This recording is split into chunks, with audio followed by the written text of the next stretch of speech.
Hi Krishna, everybody. Sorry we're a little late, but welcome to Krishna in Vrindavan. Today we're going to be reading from chapter 11 of the 10th canto. It's called the Childhood Pastimes of Krishna. And we're going to talk about Krishna being like a little child, being controlled by the orders and the desires of the older cowherd women and cowherd men, how he reciprocates with the fruit vendor, and if we get time, how the residents of Gokul move to Vrindavan and why they do that and what happens there. Okay, good. So let's sing the Krishna song. Krishna, Krishna, Krishna, Krishna, Krishna, Krishna, Krishna, hey. Krishna, Krishna, Krishna, Krishna, Krishna, Krishna, Krishna, hey. Krishna, Krishna, Krishna, Krishna, Krishna, Krishna, Rakshamam. Krishna, Krishna, Krishna, Krishna, Krishna, Krishna, Pahimam. Rama, Raghava, Rama, Raghava, Rama, Raghava, Rakshamam. Krishna, Keshava, Krishna, Keshava, Krishna, Keshava, Pahimam. I always get out of breath in that song. Okay. So yesterday we left off with Krishna pulling down the trees, the two Yamala Arjun trees. And when he did that, then these two effulgent demigods appeared from the trees. That was Nalakuvara and Manigriva. And they were liberated from the curse of Narada. And they went back to their abode in the heavenly planets. And so now we're going to start with the aftermath of that, which is that as soon as when those trees came crashing down, then it made such a huge noise. It was like, you know, when you hear sometimes you hear a branch, like in Florida, we have these rotten old tree branches and they fall off the trees and they make a big thud, and sometimes they make a crashing sound. And so, you know, people might go and see what the damage was. Did it land on someone's car? Did it land on someone's head? So you go to see what the damage was. So what to speak of a huge tree. And remember, these trees were thousands of years old. So they were like bigger than the giant sequoia redwood trees in Northern California. So and two of them both fell down, then they made such a big noise that everybody came running. And the demigods had already gone by then. So now it's just these two trees. This is a scene. Courtyard of Nandaraj's house, two trees totally uprooted. And then Krishna sitting there with the rope still tied around him. He's still tied to the wooden grinding mortar. And then there are some children around there, some of Krishna's little friends. Okay, so then Nandaraj, Mother Yashoda, they all arrive on the scene. When Mother Yashoda sees Krishna next to those huge fallen trees, she becomes so overwhelmed by the thought of what could have happened that she faints on the spot. Even though he's sitting there like totally fine, but just the thought of what could have happened was too much for her to bear. And then everybody else is just sitting there looking at those huge trees and totally bewildered, because there was no storm, there was no earthquake, there was nothing that would have made those huge trees fall. And they weren't rotten, they weren't, you know, like that. So they were like strong, solid trees, and they just suddenly, for no apparent reason, came crashing down, both at the same time. So they couldn't trace out the cause. And then they looked at Krishna, and they just started asking, you know, what happened? What could have pulled these trees down? Who could have done it? And they were just really bewildered. And there happened to be some little the children there had seen the whole thing. So the children were saying, well, actually, Krishna was crawling here, and, you know, the mortar got stuck between the two trees, and he just kept crawling, and he pulled the trees down. And these two beautiful, fulgent people came out, and they just flew off into the sky. And the elder people are looking at these little children who are just like, you know, about 3 or 4 years old, and just like, like, are we supposed to believe that? Like, this little tiny baby pulled down these huge trees? Yeah, right. Like the kids are just, they just can't believe it. And then, but they're thinking, well, I mean, it's true that Gargamuni said that this child, when he did the astrological chart, when he made his prediction about his future, he said this child is as good as Narayan. So the thought did cross their mind, but immediately their affection, their parental affection for Krishna just like drove away that thought. They just couldn't accept that Krishna did it. So they were just kind of like standing there wondering what was going on. And then finally Nanda Maharaj was just like, whatever, it doesn't matter, at least Krishna is safe. And then he goes there and he picks up Krishna and he unties him from the mortar finally. So yeah, so Nanda Maharaj releases Krishna, but he's worried that maybe Krishna was a little traumatized by these two trees, because he's a little kid and these huge trees fell like, that far from him. So maybe he's scared, maybe he's shaken up. And so Nanda Maharaj knows that when Krishna's upset, when he's, anything happens, he goes running to Mother Yashoda. Mother Yashoda is like his comfort, security person. So then Nanda Maharaj is saying, so then of course Yashoda fainted, and then but by this time she's like came back to consciousness, and Nanda Maharaj has Krishna, so he takes it and he wants to hand Krishna over to Mother Yashoda, that she's going to comfort him and feed him and he's going to be okay. But then Krishna, he says, I don't want to go to her. She chased me with a stick. She tied me to this mortar. She's the cause of all this trouble that happened. She put me in all this trouble. And then, so Nanda Maharaj is like, oh, and of course, this is like really hard for Yashoda to take, And Nanda Maharaj also, he's like, oh my God, what to do? This has never happened before. This is totally unprecedented that Krishna will not go to his mother, like his mother is the most dear person in his life. And, he can't live without his mother. So then Nanda Maharaj says, well, I mean, if you don't go to Mother Yashoda, then who's going to feed you?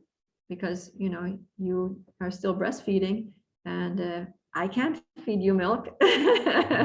So, yeah, because first Krishna's like, I'll just stay with you, Daddy. And he's like, but I can't feed you. And then Krishna says, no problem. I'll take milk from the cows. You just take me to the Goshala. So then, and he utterly refuses to go to Mother Yashoda. So Nanda Maharaj has no choice. He takes him to the cow barn. And then Krishna just goes up to the cows and starts drinking milk from the cow. So that was, the cows had this desire. The cows in Krishna's pastimes are also, they're not just ordinary cows. They're all devotees of Krishna. They're all eternally liberated souls in the form of cows. That they take that form of cows to serve Krishna, to provide milk for Krishna. So they see that Krishna is always, taking milk directly from Mother Yashoda, and they're like, wouldn't it be so nice for Krishna to drink milk directly from us? And so Krishna fulfills the desire of these cows. So then Krishna's just hanging out in the cow barn with the cows, who are also a mother, right? Mother cow. And Mother Yashoda is in the house, just like totally lamenting. Nanda Maharaj is trying to console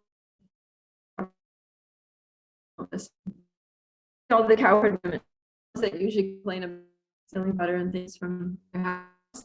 They go to the barn and they go to Krishna and they say, Krishna, if you don't go and accept Mother Yashoda's loving desire to feed you, and you can't just go on rejecting your mother like this. You have to go and just go to your mother, and otherwise she's going to die of sadness. So then when the other women come, then he's like, okay, I can't go on neglecting her. I don't want my mother to die. I still love my mother. And so finally he agrees, and he goes back and he, jumps on Mother Yashoda's lap and gives her a hug and looks at her face with his big brown eyes. And she looks at his face and her eyes are streaming with tears, and she gives him a big hug, and everything's good again. So, yeah. So then here the commentators say that although Mother Yashoda bound Krishna with the ropes, but actually Krishna bound Yashoda and Nanda Maharaj with the bonds, the ropes of love. That their love for him was so strong, they were just bound to him, like their lives had no meaning without him. So they say that, they talk about how Krishna binds everyone in one way or another. So conditions souls who are not interested in him, he binds them with the ropes of the three modes of material nature. So the three gunas, sattva guna, rajaguna, and tamaguna, goodness, passion, and ignorance. The word guna also means rope. So people in the material world who basically rejected Krishna, then Krishna ties them up with the ropes of these modes, or you could say also karmic reactions, that we're entangled, we're tied up in this world because of our karmic reactions. And then his devotees, he binds with the ropes of love. So that's the difference. So what we want to try to do is break these ropes of karma and break the ropes of the modes of material nature, or not that we can break them, but surrender to Krishna and beg him to break them, and ask him to also tie us with the ropes of love. And that's something that we learn from this pastime. So then after that, there are all these very sweet stories about how we're using this phrase over the past few days, Bhakta Vashyata. Does anyone remember what it means? Bhakta Vatsala means he's favorably disposed towards the devotees. Bhakta Vashyata is something else. Is control. Yeah, he becomes subordinate to his devotees. So now we're going to hear some ways in which Krishna is Bhakta Vashyata. So I'm reading now from 11:7. It says here that the gopis, so this is the elderly gopis like Mother Yashoda and her friends. They say, if you dance, my dear Krishna, then I shall give you half a sweetmeat. So they have all these sweet balls. They have burfis, they have rasagula, they have sandesh, and they have, laddu and things. And so they tell Krishna, they're just sitting around, the women are sitting around in the courtyard, and Krishna's there and say, Krishna, you do a little dance, I'll give you half of a sweet. Not even a whole sweet, only half. So then Krishna's like, he does a little dance for them, and then they're like, okay, come get your sweet, and then he comes. So Krishna, and then while he's dancing, they'll start singing and clapping their hands. Okay, Krishna, we're gonna sing, you dance, and you dance nicely, we'll give you a sweet. Like that. So yeah, Prabhupada comments how although Krishna is the controller of great demigods like Lord Brahma and Lord Shiva, Lord Indra, and all these demigods, but he's controlled by he's like a little dancing like a little puppet there, according to the desire of the gopis, the women of Vrindavan. So yeah, it says at such times, although he was a supremely powerful personality of God, and he would dance and smile according to the desire, as if he were a wooden doll in their hands. And sometimes at their bidding, he would also sing. They would make him sing some songs. In this way, Krishna came completely under the control of the gopis. So then also they would sometimes test him because he's a little boy, he's growing up. And you know how children, they like to bring things, like you play the game where they, oh, bring that to me, and then they put it in your hand and you take it, and then you give back and they take. So they like to do that thing, exchange of give and take. So the gopi friends of Mother Yashoda would tell Krishna, oh, go and bring the shoes over there. And then, like, you've probably seen the picture, right? He's carrying the wooden shoes of Nanda Raj on his head. So he'll bring the shoes, and they'll say, oh, go and bring that thing. Go bring the, the clay pot. So then he brings the clay pot. And then they'll say, now go and bring the heavy crate there. And then he goes, and sometimes if the thing is too heavy, he'll just walk over there. He'll stand next to it. He'll try to lift it, but he can't lift it. And then he'll just go like that and then just stand there. Looking sad, like, I can't do it. I'm too weak. So this is like, Krishna, who's holding up all the planetary systems, like in his expansion, just partial expansion of Ananta Shesh. He's at the bottom of the universe, and he's holding all the universes on his head. And each universe is like a mustard seed on it, like compared to like a mustard seed on our head. Like if you have a mustard seed on your head, you don't even feel it, like you don't even know it's there because it's so small and so light. And Ananta Shesh is holding millions of universes on his heads and supporting the weight of the whole thing. And Ananta Shesh is just one little partial expansion of Krishna, not even a complete expansion of Krishna. And then, but Krishna can't pick up the box that they're telling. He's just so like that. But then sometimes, like if he would think that he could lift something, he would do go like that, like just see how strong I am. Yeah, and then after he lifted Govardhan Hill, and nobody could understand what was going on. So, yeah, so in these different ways, he gave a lot of pleasure to the Brajvasis. Yeah, just acting like an ordinary baby who is totally dependent on them. Those little details, like and like not wanting to go to your soda and the tapping of the box, like these things are not in the temple. So where are they? Some of them, the tapping of the boxes here. Yep. But otherwise, yeah, there's more that's given in other places. Like there's Ananda Vrindavan Champu, describes a lot of detail, and Kavi Karnapur. And then there's the commentaries of Vishwanath Chakravarti Thakur. Because the same thing is like, even in Rupa Goswami's books, he gives more details of pastimes. Because what we get in the Bhagavatam is kind of like, there's only so much that Shukadeva Goswami could say in 7 days. But there's so much more to Krishna's pastimes. Krishna's pastimes are unlimited. His incarnations are unlimited. Like the incarnations that are described in the Bhagavatam, are countable. You can count them. But it's described that the incarnations of Krishna are like the waves on the ocean. You sit there and, you can't count the waves. The waves are endless. They're always coming more. And you can't even see across the ocean. It's just unfathomable how many waves there are. And there's always more coming. So like that. So the pastimes of Krishna are also unlimited. And we have here just a little sampling. And even the pastimes here that we get a sample of, it's brief. It's just, a little tiny little hint at what's going on.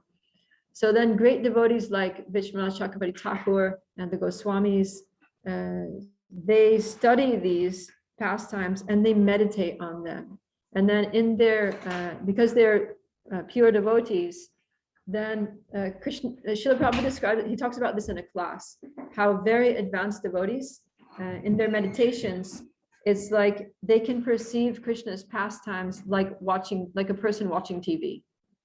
The pastimes are just being enacted in their hearts and in their minds so vividly as you're just like sitting in front of a screen and watching a movie. So they're seeing it go on, and they're seeing all these small details that aren't necessarily described here. And then in their books, we get these little more information. Pretty qualified. So for now, we're relying on the descriptions of those who are qualified. And that's why they write those. That's why they write those books, is for our own edification. But also we have to be sure of our sources again. Make sure that the sources are bona fide. And for now, whatever's in the Bhagavatam is sufficient. Like that's enough. And as we advance in devotional service, then, at some point in our spiritual life, maybe our spiritual master or Shiksha gurus will recommend that we read other books. But for now, we have to read Prabhupada's books, like all of Prabhupada's books, and just focus on that. And yeah. Sometimes when people are retelling pastimes, it looks like they're actually seeing it. Like they're retelling it, and it's like they're there, describing it as they see it. Like Raghunath Maharaj is retelling pastimes, and he has his eyes closed. He's telling it like it's actually happening in front of his eyes. It's weird. Yeah, because you pure devotee, when you're hearing it, you get absorbed in it, and it is like you're being there. It's like you're there, almost. Yeah. So,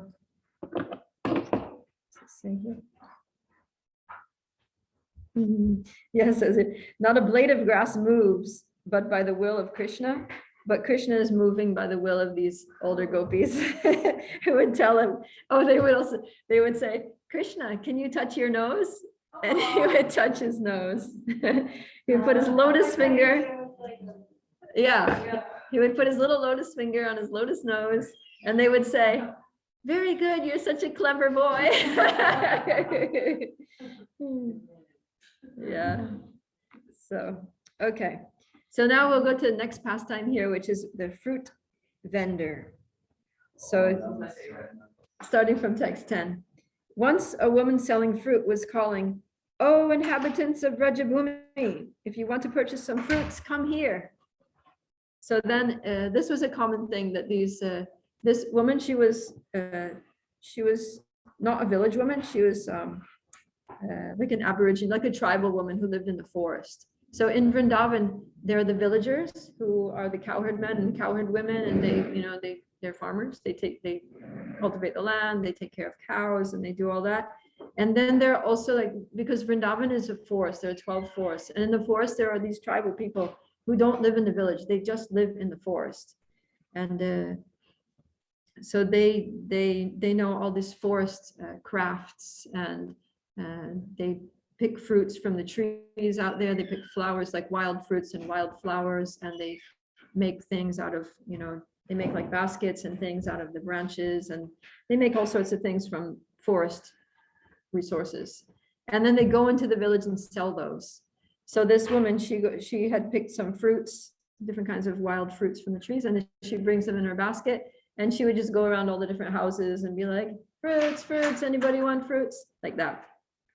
So then it was a common thing, and Krishna had seen his mother and the different like household servants many times going out and buying fruits from this lady, and or similar, these tribal people. And because in those days they would use the barter system, so they would just get some rice, or maybe they would get a pot of yogurt or whatever they had, and they would give to the rice. Is probably more convenient because she can just put it in her bag, it's not messy. So they would go with rice. And they would go with like some container with rice, give her the rice, take the fruits, like that. And that way everyone would have everything they needed. So Krishna, he thought, okay, he saw her there, and he was like, "Okay, I'm coming." And he goes, he gets some rice, but because he's little, he's only like 2, then he can only fit like, small amount of rice in his little hand. So he's got one hand that's full of rice, and then he's running out there because he doesn't want her to go away, because they don't stay forever there. And then he's running, he's dropping the rice. He gets there's like only 3 or 4 grains of rice in his little sweaty little hand. And then, so he goes there and he smiles at her and he shows her the rice, like that. And then she sees his little feet, that, he's got a bluish complexion, and the bottom of his feet are pink, and they're like little lotuses. They're like, pinkish lotuses that are buds, that the outside is like green and the inside is pink, and it's going to open so that outside is like blue and the inside is pink. And then she's seeing all this, his feet are like little lotus buds, and his little hands like a lotus flower that's opened, and there's little rice there. Oh, she's just so like charmed by his sweetness and his beauty and his childish like innocence, imitating his parents. And she just gives him all the fruits. She's just emptying her basket into his arms. And it said that, like, when we're talking about the Aishvarya potency is always wanting to serve him. So the Aishvarya, the opulence, the mystic opulence potency is like, here's a great chance to serve him. I can somehow or other make him carry all these fruits. So although he's just got little hands and little arms, but he was holding all the fruits in a basket. She emptied them all out. And then she was just giving, she just wanted to give everything to Krishna. She was just like really surrendering to Krishna in that moment, wanting to offer everything to him, including her own heart. And then Krishna, he wanted to reciprocate with her. So he gave her the rice, but he also, when she turned around, her basket was full of jewels, like really valuable emeralds and rubies and sapphires and golden, golden necklaces and golden bracelets and all these things.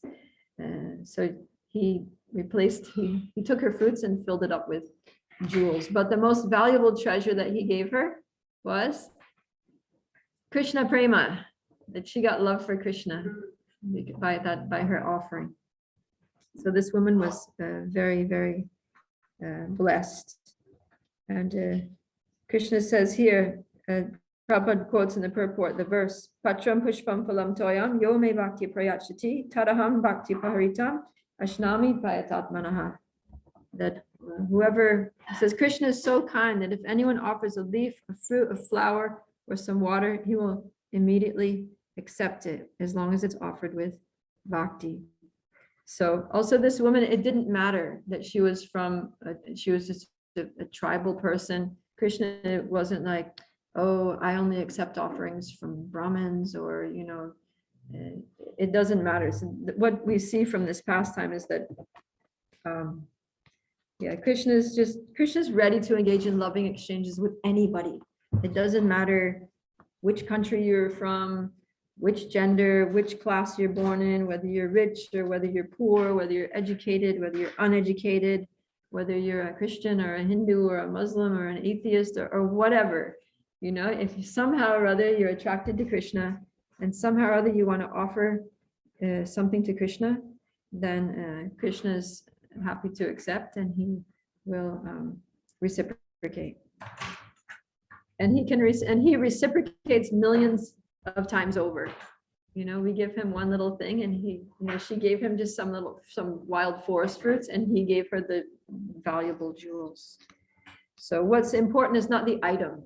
It's not the item that we give Krishna, but it's the love. The important thing is the love and affection. And then everyone should just give according to their means. Okay. Oh, there's another story here that I forgot about.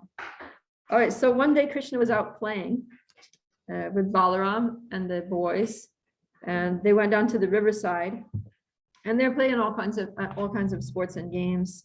It's like little kids playing, and Krishna's been out playing all morning. So Mother Yashoda, it's time for lunch, and she's worried because it's been a long time since breakfast, and he's been playing outside, and he's probably really hungry, and he's probably getting tired and weak, and he really needs to eat. So she's like, that's what mothers are like, right? They always want to make sure that especially small children, because small children can sometimes get so absorbed in playing that they totally forget to eat. Somehow that doesn't happen to us when we get older. We're very focused on eating. Sometimes we can get so absorbed in eating that we can forget about other things we need to do. But small children, they're just they're just so into playing that they can, hours and hours can pass, and the mother can be like, come and eat. No, I'm playing. So that was the situation. Krishna's playing with his friends, and first Mother Yashoda is busy in the house, so she sends Rohini, Balaram's mother, and Rohini goes there and, come on, boys, it's time for lunch. Please come back. We're all waiting for you to eat. We're not going to eat till you eat. But still, they just kind of ignore her and go on playing. So then she goes back and she said, Mother Yashoda, I tried, but they just won't come. And, I can't drag them all over. So then Mother Yashoda says, okay, I'm going myself. So she goes. And it's described that even that, because Mother Yashoda is so loving, not that Rohini is not loving, but yet Yashoda is just like the personification of parental love. So, and Rohini is Balaram's mother, but Balaram feels like more connected even with Yashoda than his own mother. Because it's just Mother Yashoda is just like an ocean of love. She's just like the maternal figure in everybody's life in Raj. Even the gopis of Vrindavan, the young little girls, everybody loves Mother Yashoda. Everybody just wants to, get the blessings of Mother Yashoda in their lives because she's such an amazing person. So, and for that, she became the mother of the Supreme Personality of Godhead, because she's just the best mother ever. She's just like everything that if you think of like the ideal mother, like the qualities of an ideal mother, Mother Yashoda has all those and more, 1,000,000 times over. So, so when Mother Yashoda calls them, it says that she goes there and she's like, my dear Krishna, lotus-eyed Krishna, come here and drink the milk of my breast. It's all about. And then she says, you must be very tired because of playing for so long. That's enough. You don't need to go on playing anymore. Just come. And then she calls Balaram, and so then she says, your father's waiting and he needs to get on with his work and he's starving, but he won't eat till you're here. So don't keep him suffering from hunger pangs like that. Just come home. Still, he's hesitating. Then she says, Krishna, you're covered with dust and sand. You need to come back and take a bath. Actually, it's your birthday. There are things that we need to do. You need to give charity to the Brahmins, and the Brahmins are there waiting for you, and you're just messing around here in the dirt. What are we going to do with you? Just come home. And still he's like, oh no. Then she says, look, all of your friends, they're already going home. Their mothers are calling them. Some of them are already home. They're taking their bath. They're getting cleaned up. They're sitting down to eat. And you're just like a homeless street child here playing. So she's like using every approach that she can. And then finally, she just goes there and takes Krishna by the hand and gets Balaram by the hand and brings them back. So she brings them back to the house, and then the mothers give them, she bathes Krishna, Rohini bathes Balaram, they get them all dressed. And then in the purport here, Prabhupada says, Krishna's always neat, clean, and opulent. He doesn't need to be washed, bathed, or dressed. Yet Mother Yashoda, because of affection, considered him her ordinary child and did her duties to keep her son brilliant. That's funny. It's sweet. So then she brings the boys, when they're all dressed and clean, she brings them over to the table. Mother Nanda Maharaj is sitting there, and then he they go there and give him a hug, and he hugs them like this, the two of them at the same time. And then he takes them on his lap for a little bit, like one on each leg, and then he's cuddling them. And then he's like, okay, let's take prasad. Then they take prasad. Oh, is that picture that usually is depicted with Balaram and Krishna sitting on his lap? Maybe. Could be. That's really sweet. Okay, so then, because we were hearing about all these demons, there was Putana, there was Shakatasura, there was Trinavarta. And so the Nanda Maharaj and the elder cowherd men, they're getting very worried. Like, it seems like this place where we're living is not a very auspicious place to live. And of course, they don't know anything about Kamsa trying to kill Krishna. The only thing that they knew was Vasudeva had said, hurry back to Gokul because there may be some disturbances there. He didn't give any indication of the cause, the reason behind them. He just said there's going to be trouble. So they're not thinking anything like it has anything to do with Krishna, and that wherever we go with Krishna, there are going to be these demons coming. They're just thinking this place is not very auspicious. There's so many disturbances. So let's go somewhere else. But actually it was Krishna that inspired them from within their heart, because Krishna, now he's growing up, he's getting a little older. So like boys, when they're small, they just play in the yard or they play in the little neighborhood. But when they get a little older, they want to really, expand their territory and, venture into, show off to the girls. They want to venture into new fields and explore forests and hills and mountains. And Krishna knows that in Vrindavan, there's Govardhan Hill, there's this huge mountain full of caves. There's the Yamuna River that's amazing for swimming. And he's thinking, that's the place I want to be. That's better than this. Go cool. So then he inspires them to all decide, okay, let's move to Vrindavan. So then they have a meeting and they announce to everyone in the village that, all right, everyone, pack it up. We're moving out. And it's amazing how there's so much solidarity amongst the villagers that they all just are okay, yep. And they all pack up. They load all their belongings into bullock carts. They yoke up the bulls. They get all the cows. The cows go in front. They're following behind. And they make special arrangements for the women and the children. Everybody's comfortable. And I was thinking that it's amazing because nowadays, that would never happen. It's not like the whole village is gonna, it's like each family is gonna consider, or each individual is gonna consider, what's really best for us and decide for themselves. It's not like, all right, the head of our village decided we're moving, let's go. So, but this is what it's like, in the spiritual world, that community is such a big thing, you hear about the community. So if we want to go back to Godhead, we need to learn how to live in communities where people are united, where people care about each other and support each other, and they stick together. And if anyone's in trouble, they're all there to help. And so we should try to make our communities like that too. devotee communities, Krishna House community, and Krishna Lunch community. Just try to like be really friendly and caring, and yeah.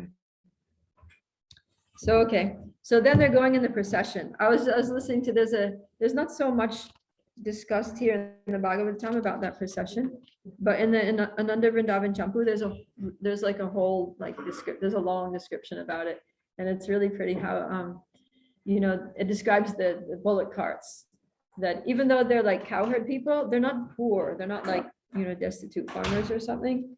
They're actually like very opulent, that all of the carts, they have they're covered with these kind of like dome-like covers, and they're like gold-plated domes, and they've got these different colors, silk flags blowing, and so that they're going like that. And there's this hundreds and hundreds, and there's millions of cows, and the cows are on the front. And then they don't make it there all in one day, but they have to stop and camp during the night. So then they arrange all the bullock carts in like a circle, and then they have like a community gathering place in the middle, and then some people are cooking, other people are doing this, and then they still have to take care of the cows, because the cows still need to be milked, right? It's like you got to milk the cows twice a day every day, whether you're here, there, or anywhere. So then some people are milking the cows, and other people are boiling the milk, and other people are cooking the dinner, and other people are taking care of, it's just like they're camping out. That's what they're doing. They build a fire there in the middle, and they're all sitting around there, and they're like singing songs and having fun. It's like and then the cows are white. So it's described like in the beginning, the cows, they find a little place to lie down, and it looks like there's like a small little pond of milk. And then after, because there's someone, then all the cows, because cows are very like social, so they all want to be together. Like the Goshala, it's like one lies down, the other one lies down like right next, like leaning against the other one. You've seen it? And then they'll all just mob up, so they're all like totally against each other. And so some cows, it's like a little milk pool, and then afterwards, like they all come, and then it becomes like the milk ocean. It's just like this vast thing of white cows, like a milk ocean. And yeah, so then in the morning, it says that 3 hours before sunrise, the women wake up and they go out and start churning the butter, because the men milk the cows the day before, and then they boil it, and then during the night, the cream all rises to the top, and then they skim off the cream, and they got to churn that into butter, because that's how like they must have had really high cholesterol. Have really nice arms, because do you know how hard it is to churn? It takes a long time like that, right? Yeah. Prabhupada said that, right? Yeah. Even, like one of the morning things that we did, he was like, Yeah. They didn't need to go to the gym. Yeah, because they churn butter, they grind the grains. Yeah, and yeah. Even nowadays, like if you go to villages in India, it's like people are not overweight. They're very healthy, because they do think like they wash the clothes by hand, they carry water, they pump the thing, and they work, they go and get firewood and carry it. So they're all like really healthy and strong. Even in temple, like in temple in Mayapur, these little old ladies bump into you. They're like bricks. It's like a brick. It's like you got hit by a log, like, you expect a female body to be a little soft. No way. These old ladies, yeah, they're so strong. They're like wiry. It's insane. Anyways, so yeah, so they would wake up and they're churning the butter and they're singing songs, and there's just like this nice atmosphere, it's like just before dawn, the sky's just starting to clear. You hear this and the jingling of the bangles, tinkle, tinkle, and they're singing nice songs about Krishna, and then everybody's waking up in that beautiful like scene, and then and then they pack up their stuff. And it's described also like in the camp, they make like paths, they make footpaths and everything for people to walk, and there's like designated areas for this and that. So then they need to cross the Yamuna, because between Gokul and Vrindavan, there's the Yamuna. And there's a whole description by Kavi Karnapur about how the cows all cross, they go swimming. The bigger cows are swimming. And so first the cows get in and they're swimming, but because they're heavy, they're slow. And then the calves jump in, but the calves are like really excited to swim in the water, and they're passing all the cows. So the cows start first, but the cows, all these little cows come swimming, they pass all the mothers and they go like ahead. They get there ahead. And then there are the little baby calves. So the baby calves, it says that the men take them and they're too small to swim. So they put them like with on their shoulders, like with the feet in the front. So the body of the calf is here and the head's kind of like over here and the legs are here. And so the cowherd man, with his left arm, he's holding the legs like this so that it doesn't fall off his shoulders. And with the right arm swimming. Like that. So, yeah. And then, what's that? Yeah, can't leave it one behind. And then the women, and so the cows and the men go swimming across, and then they bring some ferry boats to put the carts on. They put the carts go on the ferry boats, and the women and children are on the carts, and they get ferried across. So like that. And then they go to Vrindavan, and they start a new life there. Does it say how long was the journey, like from Gokul to Vrindavan? It didn't say, like, it didn't give a measurement of like kilometers or miles. No, I mean like a couple of days. Oh, how long it took? No, I think it just took, I think they just spent one night camping. The next day they arrived. Okay. Yeah. Okay, so I think that's all we're gonna cover today because we are just about out of time. Is this place still a place? But Vrindavan, yeah. I heard that cows can grant riches in Vrindavan. Yeah, there's Saravi cows. The trees also, you can pray to the trees and you can, yeah.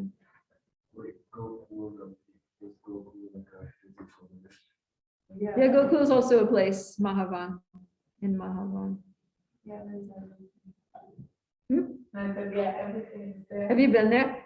Gokul's not, I mean, the in Mahavan, the sand is so soft. It's like baby powder. It's crazy. It's so soft. And they have a little place there where they say is the place where Krishna broke the butter pot and the Damodar Leela was performed there. You been that place? Oh, yeah, they have There's like a little shrine with this like ancient butter pot, ancient pot in it. I don't know. They probably just put any old pot there.